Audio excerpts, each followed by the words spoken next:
جيمس ريستيرون له كتاب اسمه جرائم وأحداث الحروب الصليبية. Ini juga yang menyentuh, memberi kesan kepada seorang orang tulis juga, yang mana dia mempunyai satu kitab, satu buku yang bernama jenayah yang berlaku di zaman peperangan Salib. يقول إن التاريخ لا يقف إجلالا.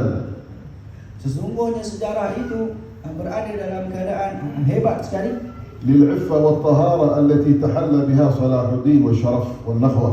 yang mana di dalam keadaan aifah terjaga dan juga suci, yang mana yang dibawa oleh Salahuddin Al-Ayyubi. وإن التاريخ مهما تقادم ومهما طال به زمن لا يذكر هذه الأخلاق الشريفة العالية. Dan tarikh sejarah ini walaupun sudah begitu lama sekali tetap akan mengingatkan akan akhlak yang mulia yang datang dari Salahuddin, التي تفرق بينها وبين 100 سنة قبل مجيء صلاح الدين عندما جاء الصليبيون إلى بيت المقدس وأخذوه من المسلمين. Yang ianya membezakan apa yang datang 100 tahun sebelum itu, yang mana ketika mana orang-orang tersalib merampas daripada orang-orang Islam Baitul Maqdis. وما فعله جودي فيري واحد هذا من قوات الحملات الصليبية هذا.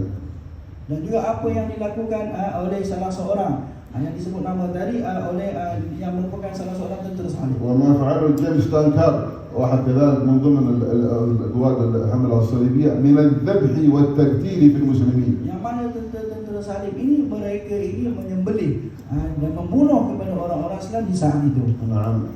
والفضل ما شهدت به الأعداء. Dan juga kelebihan yang ada pada Salahuddin disaksikan oleh musuh-musuhnya sendiri. وهذه الأيام نرى هذه الأخلاق الآن موجودة في من يجاهد في أرض غزة. Dan akhlak seperti ini kita lihat ada pada orang-orang yang sedang berjihad di bumi Gaza, في أرض فلسطين.